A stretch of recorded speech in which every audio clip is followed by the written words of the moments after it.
काज़ी Ahmad Galaxy coaching centre पारां सिंधु दरिया मथां 6 नवा केनाल अॾण खिलाफ़ गैलेक्सी कोचिंग सेंटर काज़ी अहमद तालका प्रेस क्लब ताईं एहतजाजी रैली कढी वई। राजा साजिद अली उनर जी रिपोर्ट मुताबिक़ सैयद मंजूर अली शाह, एजाज़ अली ओठो, अमजद अली जतोई ऐं ॿियनि सहाफ़ियुनि सां ॻाल्हाईंदे चयो त सिंधु दरिया मथां 6 नवा केनाल कंहिं बि सूरत में क़बूल न आहिनि। सिंधु दरिया सिंध जे माण्हुनि जो जियापो आहे, असां उहे केनाल कढण कॾहिं बि न ॾींदासीं। हिननि चयो त केनाल खिलाफ़ सिंध जो हर उहो गैरतमंद माण्हू सरापा एहतजाज आहे, मगर वफ़ाक़ जे कन ते जूम नथी सुरे। जेको गैर कानूनी गैर शनी सिंधु नदी मथां 6 केनाल कढी रहियो आहे, अॼु उन जे खिलाफ़ गैलेक्सी कोचिंग सेंटर जे बाशऊर शागिर्दनि रोडनि ऐं रस्तनि ते अचे इन शइ खे मुकमल कालदम करार ॾिनो आहे। असीं अॼु जेकॾहिं रोडनि ते पुरनमूने निकिता आहियूं, एहतजाज करे रहिया आहियूं त जेकॾहिं वफ़ाक़ इन शइ खां बाज़ न ईंदो त ॿी सूरत में ही पुरनमूने एहतजाज जेके सिंध जे अंदरि थी रहिया आहिनि, इन्हनि एहतजाज जो दाइरो अञा सख़्तु कयो वेंदो। जेकॾहिं जीअं सिंध असेंबली जे अंदरि इन्हनि केनालनि खे कालदम करार ॾिनो वियो आहे, गैर कानूनी करार ॾिनो वियो आहे, असांजो मुतालबो आहे त ईअं ई नेशनल असेंबली में बि इन्हनि केनालनि खे ना करार ॾिनो वञे, इन ते पाबंदी लॻाई वञे त अहिड़े क़िस्म जो केनाल का बि हुकूमत जॾहिं अचे त न ठाहे। ॿी सूरत में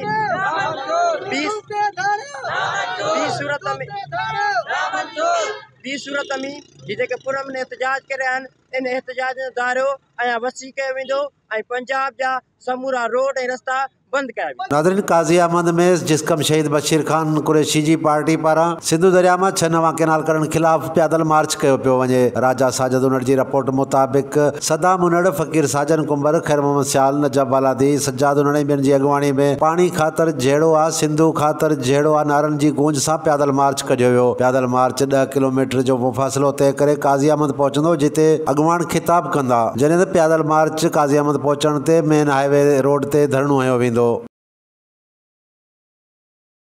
कमेटी हाला जे चेयरमैन गुल मोहम्मद पावर पारां 8 रोज़े खां मखदूम Hala Haider government boys high school Hala जे वसी ग्राउंड में मुल्क जे सीनियर सियासतदाननि ऐं पाकिस्तान पीपल्स पार्टी जे बानी अॻुवान मखदूम अमीन फ़हीम जी याद में 8 रोज़ा आल सिंध नाइट क्रिकेट टूर्नामेंट जे मुनक़द हुजण ते नाइट क्रिकेट टूर्नामेंट में गुज़रियल राति जामशोरो, उमरकोट, नवाबशाह, हैदराबाद, नौशोरो फिरोज समेत बहितरीन टीमनि विच में मुक़ाबला थिया, जंहिंमें हर टीम जे हिमायती क्रिकेट जे शाइकीननि पारां पंहिंजी टीम जे रांदीगरनि जो दौर शरनायनि सां खेनि दाद ॾींदा रहिया। बेहतरीन बॉलिंग बैटिंग कंदड़ रांदीगरनि में नोटनि जी बरसात कई वई, जॾहिं त टूर्नामेंट जे चीफ ऑर्गेनाइज़र ऐं municipal chairman Hala Gul Mohammad Pawar, Syed Mukhtiar Hussain Shah, Sher Mohammad Lari, Qazi Khurram, doctor Abdul Sattar Memon, Matiari union of journalist workers जे सदर अब्दुल गफूर उर्फ अदाबाऊ मेमण ऐं ॿियनि विनर राउंड खटींदड़ टीमनि, जंहिंमें जामशोरो नवाबशाह जे कप्ताननि खे मखदूम अमीन फ़हीम जे नाले सां जुड़ियल शील्डूं पिण ॾिनियूं। मज़कूरा नाइट क्रिकेट टूर्नामेंट सबबि हाला शहर में राति जो बि ॾींहुं जहिड़ो माहौल रहियो। नाइट क्रिकेट जे फाइनल मुतलक़ टूर्नामेंट जे चीफ ऑर्गेनाइज़र म्यूनिसिपल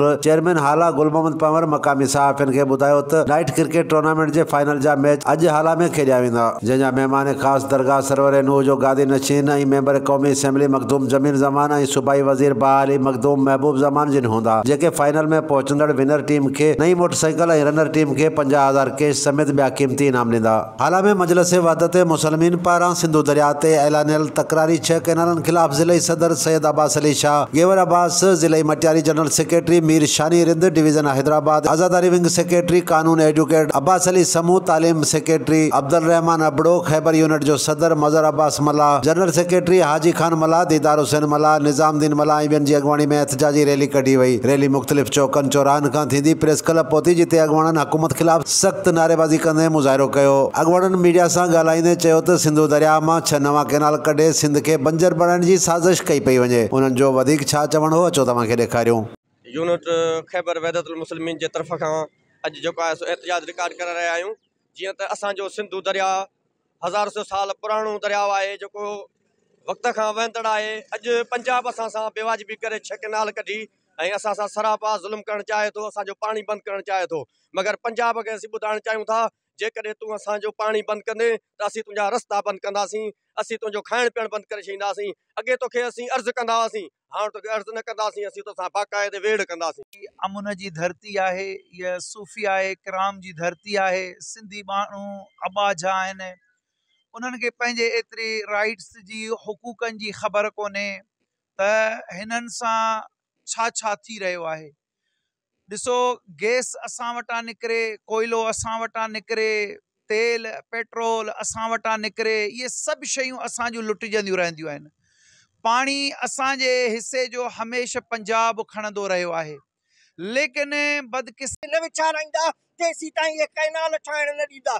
जे अगरि इहे कैनाल बंदि न थिया त सुभाणे पूरी सिंध में ऐलान थियल आहे इंशाअल्लाह ताला इन्हनि एहतजाजनि जो रुख असीं इन्हनि कैनालनि जे तरफ़ कंदासीं। ऐं पंजाब वारनि खे बि ॿुधाइण था चाहियूं, जे अगरि इहे कैनाल ठहण बंदि न थिया त पोइ सिंध ऐं पंजाब जो बॉर्डर बंदि कयो वेंदो। पोइ ऐं पंजाबियो तव्हां सम्झी सघो था त तव्हांजे ज़राअत जो सिस्टम, तव्हांजी बंदरगाह असां सिंधियुनि वटि आहे। पोइ ईअं न थिए जो तव्हां खाइण जे लाइ परेशान हुजो। नाज़रीन, हाला जे थले रोड जा रवासी 4 महीननि खां बिजली बंदि हुजण खिलाफ़ रोडनि ते निकिरी आया। ज़ोएब गफूर मेमण जी रिपोर्ट मुताबिक़ मुज़ाहिरीन जो चवणो हो त बिजली जो ट्रांसफार्मर सड़ी वञण सबबि इलाइक़े वासी सख़्त परेशान आहिनि। मुज़ाहिरीन मसलन रोड ऐं लाइट बैंक आॾो रुकावटूं रखंदे सख़्त एहतजाज कयो। हुननि चयो 4 महीननि खां ट्रांसफार्मर सड़ियल आहे। रमज़ान शरीफ़ जे भालारनि ॾींहंनि में बिजली न हुजण सबबि इबादत खां परे रखियो वियो आहे। हुननि चयो त सड़ियल ट्रांसफार्मर जी ठाराई लाइ 1 लख रुपया घुरियो वियो आहे, जेका ॻरी रक़म ॾियण संदन वस में न आहे। हिननि आला अख़्तियारनि खां मुतालबो कयो आहे त बिजली जो ट्रांसफार्मर लॻाए संदन बेचैनी ख़त्म कई वञे, ॿी सूरत में एहतजाज जो दायरो वधायो वेंदो।